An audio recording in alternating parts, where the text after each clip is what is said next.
Boa tarde, pessoal. Tudo bem? Meu nome é Carlos André. Eu não trabalho no SAIS, tive a honra de ser convidado aqui para participar dessa conversa com vocês.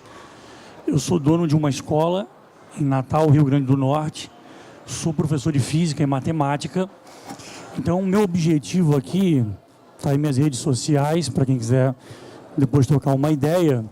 O meu objetivo aqui hoje com vocês eu quero fazer um bate-papo de proprietário para proprietário, porque deve haver proprietários de escola aqui, gestor para gestor, professor para professor, e tem um detalhezinho no final que eu espero que dê tempo, de pai para pais também, porque eu acho que se a gente estudar direitinho a BNCC, a gente aprende muita coisa para a nossa escola, mas também até para a nossa família. É muito legal.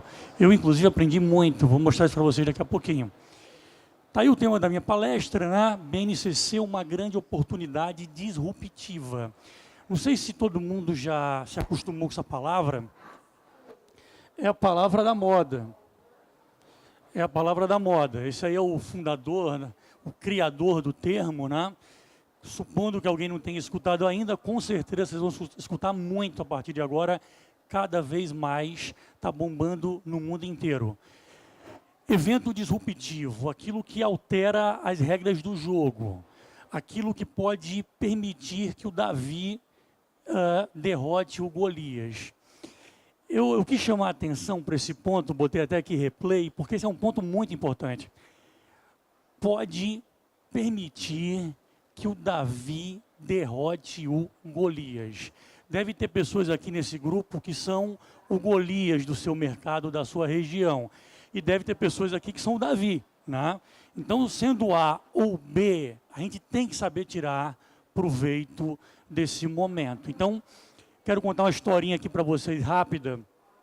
Em 2011, no nosso mercado, a gente era o Golias do cursinho. Já existia há 10 anos. A gente era o maior cursinho da cidade, tinha liderança na aprovação em medicina e etc e tal. E a gente tinha uma escola muito nova, uma escola que existia há 2 anos.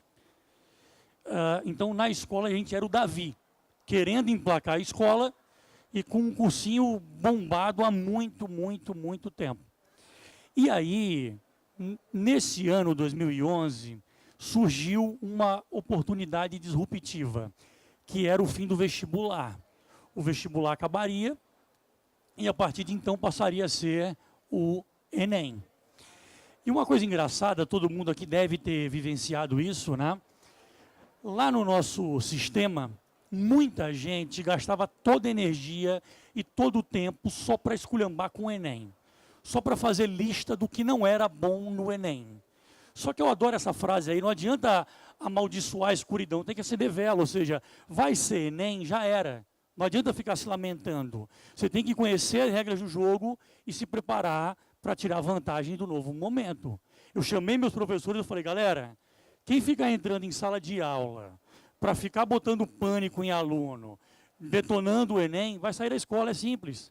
Porque agora não é mais vestibular, agora é Enem.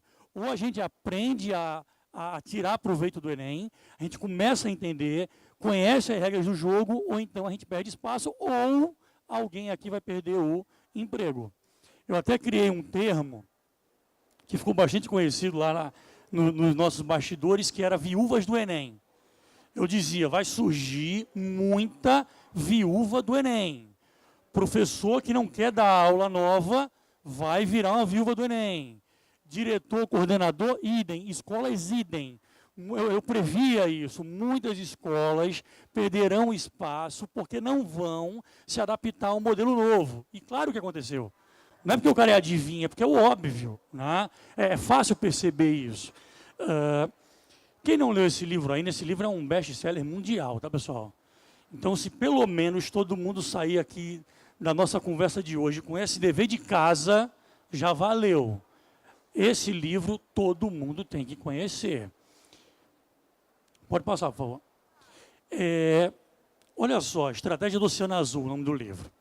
A ideia desse livro existem mercados que são um oceano vermelho. São mercados muito disputados, muito competitivos. Todo mundo que está nesse mercado entende muito do negócio e, com certeza, o mercado de colégio é um mercado, em geral, numa situação comum, é um oceano vermelho. Muita disputa, muita briga para conseguir aluno novo, para manter o seu. É o oceano vermelho. Muito sangue envolvido. Só que surgem situações ao longo do processo que criam o que a gente chama de oceano azul. Um oceano tranquilo, poucos barcos na disputa, sem muita onda, vento a favor. E quem sabe identificar o oceano azul, se preparar para tirar vantagem do oceano azul, ganha muito vantagem, muito espaço entre os concorrentes. Então, em 2011, a gente queria aproveitar esse oceano azul. No caso do nosso cursinho, que a gente era grande, a gente queria ser maior ainda. A gente queria ganhar espaço no cursinho. E no caso da escola, que era muito nova, todo mundo perguntava, pô, será que essa escola vai ser tão boa quanto é esse cursinho? Era muita dúvida. A gente queria entrar na briga dos líderes. Tá? E só para botar um número para facilitar, para vocês entenderem o que eu estou falando, nesse momento, a nossa escola, no ranking do Enem, era 823 do Brasil. E a gente subiu, a gente sempre subiu. Nesse último ranqueamento, a gente ficou em 107 do Brasil. Eu não sei se vocês acompanharam bem esse último ranking, foi bem polêmico, né? O pessoal do MEC queria acabar o ranking, acaba, não acaba. No final foram obrigados a liberar os números e não teve auditoria. Porque no nosso cálculo, se tivesse tido auditoria, a gente ficaria entre as 50 do Brasil. Então foi o nosso melhor resultado, mas mesmo assim ele ficou um pouco chateado, porque a gente acreditava que ficaria entre as 50. Então a gente soube aproveitar esse momento, soube aproveitar bem. A gente ganhou muito aluno nesses anos, ganhou muito ticket médio, a gente cresceu bastante a mensalidade, ou seja, a gente soube tirar vantagem do momento. E uma coisa que eu tenho que dizer, né, isso é importantíssimo que eu registre, o apoio da plataforma de ensino foi fundamental. A gente usa SAIS, né? Justamente nessa virada 2011, a gente resolveu começar a usar uma plataforma de ensino. Meu financeiro quase me matou, porque financeiro só pensa em dinheiro, né? Só pensa em número. Então os caras diziam, pô, se a gente tem um material que a gente faz, o custo é bem baratinho, por que a gente vai pagar o material de alguém? Né? Logo de cara, o primeiro movimento é você ganhar menos. Né? E eu defendi que a ideia era boa e 3 anos depois a gente ganhava muito mais do que a gente ganhava com o nosso material originalmente. Tem comparação. Financeiro rindo de uma orelha a orelha. Né? Então, o meu objetivo aqui nessa tarde é a BNCC é um outro evento disruptivo. É uma outra grande oportunidade para quem souber aproveitar. O fato de vocês estarem aqui hoje, escutando isso, já mostra que vocês são diferentes. Né? Vocês estão acima da média, da maioria. Isso é bom. Em breve, a gente vai ter outro evento disruptivo, que é a reforma do ensino médio. Então, quando eu fiz minha aposta em 2011, eu pensava, pô, pelo que eu conheço da vida real, eu acho que a maioria começa a se adaptar bem para o Enem em 2016, 5 anos depois. Quando o pessoal começar a entender, a gente já está entrando na fase 2, fase 3, fase 4, ou seja, a galera sempre vai correr atrás. E a BNCC é um momento como esse, porque enquanto o pessoal estiver sofrendo na BNCC, já vai vir outra bomba em cima. Então, quem sair na frente antes vai ter muita vantagem, muita vantagem. Aproveitem esse momento. Isso é uma obrigação para a gente que trabalha em escola particular. É um mercado muito competitivo. Eu não tenho dúvida, a maioria vai vacilar, vai perder tempo, vai perder o timing, mas alguém não vai. Também não adianta achar que todo mundo, de todo lugar, é ingênuo, não é? Vai ter sempre 1, 2, 3 ali que têm essa visão, tá certo? E que vão se preparar para fazer isso, e eu espero que vocês sejam alguns deles. Hoje, no Brasil, quem manda no dia a dia da escola são os exames, como o Enem, como o SAEB, determinam o que a gente vai explicar nas nossas escolas. Isso é um erro gravíssimo, né? Um exemplo que eu gosto muito de citar é, na época do vestibular, o Rio Grande do Norte foi o primeiro lugar do Brasil a cobrar física moderna. E não existia livro de física moderna para se estudar. E como caía física moderna lá, a gente teve que parar e escrever um livro de física moderna. Porque o vestibular começou a cobrar. Depois, outros estados do Brasil começaram a cobrar física moderna. E a gente começou a vender o nosso livro para outros estados. Em determinado momento, um pessoal da USP entrou em contato com a gente para lançar o livro a nível nacional. Então, para a gente foi ótimo. Por quê? Porque, como eu estou dizendo, os vestibulares pautavam o que as escolas queriam fazer. Então, a gente vendeu bastante o livro, foi ótimo, a gente ficou bastante bem conhecido. E esse é um argumento que eu usava para os nossos professores no fim do vestibular. Eu falava, pessoal, quem deveria estar chorando era eu, não vai ter mais vestibular, não vai ter mais física moderna, eu não vou vender mais livro, só que não adianta. É burrice ficar se lamentando. Então, ninguém da escola poderia lamentar mais do que eu. E eu não estou me lamentando. Se eu sei que é inevitável, eu vou estudar o modelo novo e vou para cima para conquistar espaço. Essa tem que ser a ideia. Eu sou professor de física, como eu falei no início, e tem uma lei da física, está aí no quadro. Quando fala lei da física, o pessoal já acha que vai ser uma aula de física, já faz careta, né? Mas não é aula de física, tá, pessoal? Bem simples, bem simples. Segunda lei da termodinâmica diz que todo sistema físico tende a um estado de maior desordem. Alguém arrumou as cadeirinhas aí antes de vocês chegarem. Quando vocês saírem, é inevitável, a desordem vai ter aumentado. É natural, é uma lei da natureza. Hoje no Brasil, o que vinha imperando era esse estado de desordem. Só para provar minha tese. Ano passado, houve a Prova Brasil e as escolas particulares poderiam participar de forma opcional. Eu não sei se vocês acompanharam aí, mas a Maria Inês Fini esteve aqui na feira e disse que no próximo é obrigatório. Ano passado era opcional, a minha escola participou.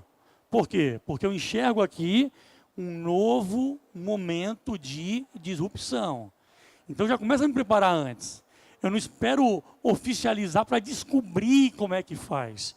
Era opcional, já fui para cima. Então, a gente colocou o nosso aluno para entender como é que é a prova. Não sei se todo mundo que participou, mas a prova ela para no meio. Você tem uma primeira parte, ela tem que parar no meio, todo mundo tem que parar naquela hora. Aí começa uma segunda etapa, é cheio de onda, né? Então, nosso aluno treinou, a gente fez simulado, SAEB, maior onda do mundo, né? Só que, enquanto a gente montava a estratégia para essa prova, SAEB, a gente descobriu, para vocês entenderem o absurdo, o nível de desordem que o Brasil vinha vivendo, que alguns assuntos da prova do SAEB não estavam na prova do Enem. Então, pode passar. Então, imaginem só, eu quero que meu aluno faça a prova, eu quero que minha escola bombe, só que eu vejo que cai matrizes na prova, e no Enem não cai. Aí imagina se eu chegasse para o meu aluno e falasse, pessoal, no sábado, venham para a escola para a gente ter uma aula especial de matrizes. Eu nem fiz isso, porque eu sei que não vai funcionar. Se eu tivesse feito, o aluno ia olhar para mim e falar assim, professor, cai matrizes no Enem? Não, não cai. Por que que eu virei ao sábado assistir uma aula de um assunto que não vai cair no Enem? A prova do SAEB é importante para que eu passe de ano? Não, não é. Para que eu consiga minha vaga na universidade? Não, não é. O aluno não vai. Não vai. Então, esse exemplo é um exemplo, assim, na minha opinião, perfeito, porque o governo fez a prova do SAEB, a prova Brasil, o próprio governo faz o Enem, e esse conteúdo aqui não bate com esse. Então, não tem como não provar-se que a desordem estava dominando o processo brasileiro. Claro que está errado. A partir de agora, finalmente, não serão mais os vestibulares que determinarão o que a escola de vocês vai ensinar. Finalmente, o MEC puxou a responsabilidade para si, vai criar uma bússola, vai criar um padrão, e aí a gente vai saber exatamente o que tem que fazer. Então, voltando lá à segunda lei da termodinâmica, pensando como física, a BNCC é o agente externo que vai tentar controlar a desordem do sistema que a gente vinha vivendo. Hoje no Brasil o pessoal mete política no meio, e aí esquenta a cabeça, um quer matar o outro, uma confusão do mundo. Mas vamos esquecer isso, pessoal. É possível descobrir problemas nessa ideia? Com certeza. Mas em geral ela é positiva. Se todo mundo pensar friamente, ela é positiva. É bom para a gente. Com certeza é bom. A partir de agora, todos os vestibulares são obrigados a seguirem a BNCC. Isso é ótimo. Organiza. Essa é a pergunta que eu mais recebo. Professor, a BNCC, ela vai engessar a escola? É uma camisa de força? Não é. Não é. Ela vai ajudar o dia a dia da gente, vai organizar o processo e não vai engessar. Porque a BNCC, ela trata de apenas 60% do que vocês devem ensinar. Vocês têm aí uma liberdade bem razoável para decidir o que vocês querem fazer, tá? 40% é bem razoável. E o melhor, as escolas de São Paulo, juntamente com a rede municipal, estadual, têm 40% de liberdade. Então, poderia cair na prova da FUVEST História do Estado de São Paulo? O que vocês acham aí? Poderia ou não? Será que na prova da Universidade do Estado de São Paulo seria possível cobrar um assunto que a rede de São Paulo escolheu dentro dos 40%? O que vocês acham? Não é possível. Porque senão não faria sentido, né? O objetivo é padronizar.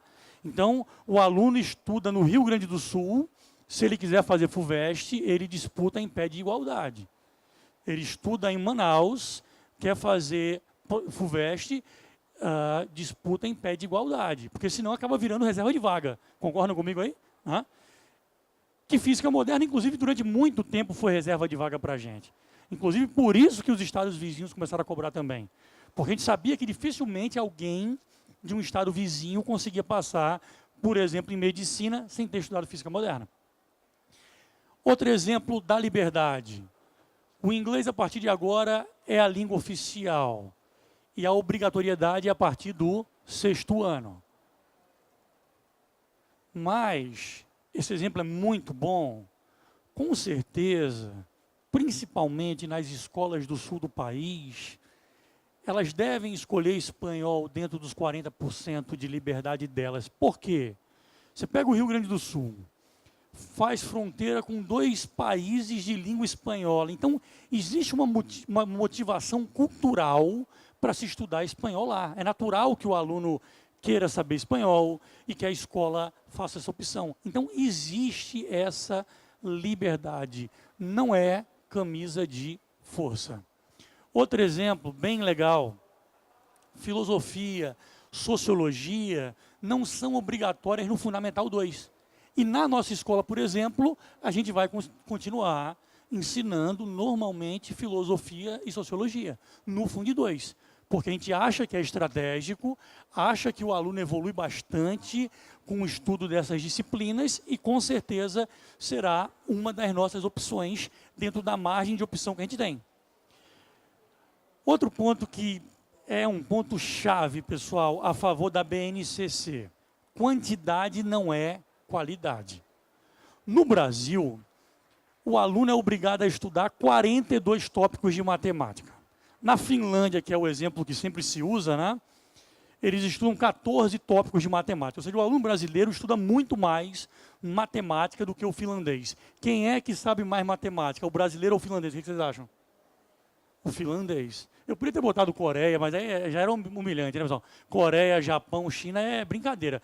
Finlândia também já é bem aloprado, pode passar? Dá uma olhada aí. Nas provas internacionais, no PISA, o Brasil disputa o último lugar, ganha do Congo, pelo menos, né? E a Finlândia costuma disputar o primeiro lugar. Então, quantidade não é qualidade. O nosso aluno é obrigado a estudar o gráfico da função cosseno. Eu já dei essa aula. Eu ficava constrangido na frente do aluno. Tinha vergonha. Eu fiz engenharia, fiz física, e eu ficava envergonhado. O cara vai fazer direito, eu estou explicando para ele o gráfico da função cosseno. É muita violência, muita. Então, o aluno brasileiro foi obrigado a estudar isso. Se você fizer uma pesquisa rápida com o aluno brasileiro, no geral, 7 vezes 8, a maioria se enrola. É o caos. Ou seja, o cara não sabe a tabuada. Você está ensinando para ele o gráfico da função seno e cosseno? Não faz sentido. Era melhor ter explicado menos e ele ter aprendido o que você queria que ele aprendesse. Essa é uma das grandes ideias da BNCC. Todo mundo vai escutar isso tanto, tanto, tanto que vai virar comum. Ensino espiralado. Hoje, a gente tenta pegar o cara do zero e fazer ele aprender assim, né? Vertical, de uma vez só. E na BNCC, o objetivo é ir subindo de forma espiralada. Ou seja, com mais calma, mais lentamente. Você ensina um pouquinho para o aluno. Na série seguinte, você retoma aquele conteúdo, explica mais um pouquinho. Na outra série, retoma, explica mais um pouquinho. E aí, a probabilidade do aluno aprender é muito maior. Muito maior. Olha esse exemplo aqui de porcentagem. Por exemplo, números complexos, função cosseno, não é uma prioridade na vida real das pessoas. Porcentagem é. Então, é um assunto super valorizado na BNCC. O aluno estuda porcentagem no 3º ano. No ano seguinte, retoma, aprende mais um pouquinho. No outro, retoma, aprende mais um pouco. Percebam quanto tempo vai durar essa espiral. A probabilidade do aluno aprender é muito, muito, muito maior. Infinitamente maior. Claro que não é só alegria, né? Não estava mostrando aqui os pontos favoráveis da BNCC, mas há desafios também. Número 1, isso aí é o número 1 mesmo. Os professores não foram treinados para dar esse tipo de aula. Então, esse é um dever de casa que vocês têm que levar, quebrar a cabeça, treinar professor, fazer debate dentro da escola para que esse negócio funcione. Na teoria, tudo é lindo. Eu tenho um amigo meu que diz que papel aceita tudo. Papel aceita qualquer ideia. A vida real é mais complicada. Então, o nosso professor, ele é acostumado a começar a porcentagem e explicar tudo de uma vez só até o fim. 3 semanas, acabei. E agora não é mais assim. Então, o professor, ele tem que conhecer bem o que aconteceu na série anterior dele. Quem foi que deu porcentagem? Até onde o cara foi? Porque senão você começa a repetir tudo que o outro fez e você nem acrescenta o que você deveria acrescentar. É bem complexo, tá, pessoal? Bem complexo. A ideia na teoria é maravilhosa, mas na prática é bem complexa. Por exemplo, tem escolas que o infantil não tem nada a ver com o fundamental e não tem nada a ver com o médio. A galera é segregada, as reuniões são separadas, talvez o professor nem conheça o outro. Só que alguém começou a dar porcentagem no infantil. Alguém continua no fundamental. Alguém pega novamente o assunto, alguns assuntos no médio. Então, isso é desafiador. A gente vai ter que aprender a fazer isso. Então, como eu tentei mostrar no início, é um momento de disrupção. A gente tem aí um oceano azul para aproveitar. Quem aqui no grupo tem uma boa plataforma de ensino, com certeza vai receber uma receita de bolo maravilhosa para você seguir. Não se prenda só a receita de bolo, claro, né? Você tem que botar a sua cara no negócio, você tem que entender, mas ter uma receita de bolo, sem dúvida, é muito bom. O SAIS, por exemplo, ele vem numa toada aí, vocês devem estar acompanhando, por isso vocês estão aqui, BNCC, BNCC, BNCC há meses. Eu encontro Débora, eu falo bom dia, ela fala BNCC dia, né? Eu encontro a Demar e fala BNCC noite, vai ser boa noite. Então, isso é importante, né? Porque você vai criando o clima dentro da sua escola. Então, a gente está tentando colocar essa cultura e esse espírito na cabeça de todo mundo dentro da nossa escola. Senão não funciona. Não pode ser em cima da hora. Porque senão vão surgir agora as viúvas da BNCC. Né? A escola era a escola top da minha região até a BNCC. Ela não soube fazer, não soube aproveitar, perdeu espaço e o nosso objetivo é que a de vocês ganhe espaço. Né? Esse é meu filho, fez um ano um dia desses aí, esse foi o aniversário dele. O pessoal disse que, na verdade, o aniversário foi meu, não foi dele, porque o aniversário foi da NASA, então todo mundo dizia que foi eu que escolhi, porque nenhuma criança normal teria um aniversário da NASA. E eu dizia que ele pediu, ele falou, a primeira palavra que ele falou foi NASA, NASA, aí eu fiz o aniversário. Né? Como eu disse no início, a BNCC, ela tem que melhorar a nossa escola, mas pode melhorar até a nossa família. Eu sou um professor de cursinho, dou aula para o médio, nossa escola tem infantil, mas eu não sou um especialista em infantil. Existe uma equipe dentro da escola especialista em infantil. Não sou eu. Mas como eu tinha que estudar a BNCC toda, quando eu fui ler a parte do infantil, eu aprendi muita coisa. Muita coisa. Com certeza eu virei um pai melhor depois de estudar a parte do infantil da BNCC. Eu sou separado, eu fico com meu filho 3 vezes por semana. Então não é muito tempo. E, claro, que depois de 4 dias longe, né, com saudade, se eu pudesse, eu ficaria com ele deitado na rede, abraçado com ele ali, umas 6 horas para matar a saudade antes de fazer qualquer coisa. Mas, principalmente depois de ler a BNCC, eu comecei a pensar o quê? Pô, eu tenho pouco tempo com meu filho. E esse tempo, ele tem que ser muito bem aproveitado, do ponto de vista cognitivo, eu estou falando. Não só de matar a saudade. A BNCC, ela vai colocar o ensino infantil num patamar que o ensino infantil nunca teve até hoje no nosso país, nunca. E tem uma motivação, que vocês vão ver daqui a pouco. Para a maioria dos pais, escola infantil é um depósito de filho. Pô, eu não posso ficar com meu filho, eu tenho que botar em algum lugar. Matricula ele ali e acabou, tchau. E parece que não precisa acontecer nada de excepcional naquela escola infantil. Agora, olha para esses números, pessoal. Isso aí é fundamental. Né? Eu confesso que eu não sabia desses números antes de ler a BNCC. 80% do cérebro de vocês, e o meu também, claro, foi formado nos nossos 3 primeiros anos de vida. 40% das habilidades que nós temos nos 3 primeiros anos de vida. Se a gente não sabe escolher bem o sistema que o nosso filho vai estudar, se a gente não souber aproveitar bem esses 3 primeiros anos, o prejuízo é fora do normal. Então, como eu disse, a partir de então, eu comecei a me preocupar mais ainda com o que eu ia fazer com meu filho no tempo que eu tivesse com ele. E essa tem que ser a lógica da escola também. Mais números. Nos primeiros anos de vida, são 700 novas conexões neurais por segundo. É fora do normal. Então, eu comecei a prestar mais atenção nisso, né? Invento uma brincadeira. Vou dizer uma besta que eu inventei com meu filho, besta entre aspas, porque é sensacional. Eu pegava uns bonequinhos dele assim, ele tem 1 ano e 2 meses.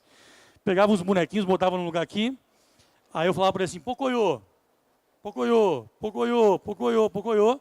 Em algum momento ele começou a entender quem era o Pocoyo. Ele ia lá, pegava o Pocoyo, ele trazia o Pocoyo para mim, eu batia a palma. Pessoal, você não tem ideia, é fenomenal. O efeito, 2, 3 dias você percebe assim, uma mudança fora do normal. Então daqui a pouco tem 10 bonequinhos, Pocoyo, ele sabe qual é o Pocoyo, vai lá e pega. Minion, ele vai lá e pega. Patati, vai lá e pega o Patati. É incrível. Então a gente tem que ter uma escola, do ponto de vista da nossa escola, uma escola capaz de brincar de maneira raciocinada. E para os nossos filhos, idem. Essa imagem também é fantástica, é fantástica. Isso aí é a densidade de sinapses no cérebro humano. Percebam como aumenta monstruosamente nos 2 primeiros anos de vida e comparem 2 anos com um adulto, que vocês vão ver que é quase a mesma coisa. Então, esse início tem que ser muito bem aproveitado. Errou no início, não dá para você recuperar com 14 anos o que você podia ter feito com 2, 3. A gente tem que pensar sobre isso. E como eu falei, a BNCC, deve ter gente aqui que não tem, na escola nem tem infantil, beleza. Mas provavelmente você vai ser pai ou já vale.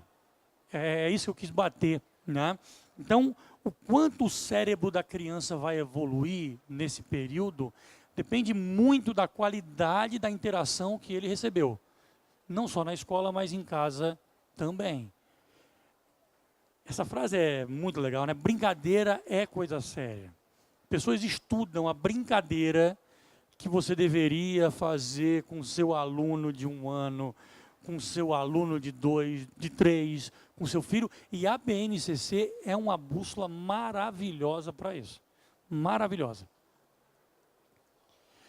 Pessoal, eu adoro essa frase, certo? É um trecho de uma música do Raul Seixas. Sonho que se sonha só é apenas um sonho que se sonha só. Mas sonho que se sonha junto é realidade.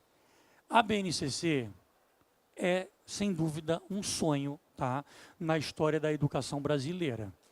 Eu espero que vocês tenham aprendido muito ao longo dessa semana, ou pelo menos levem muitas dúvidas para o colchão nos próximos dias. Que a cabeça ferva, frite, que vocês pensem muito, que vocês debatam muito, se reúnam bastante dentro da escola de vocês, tá?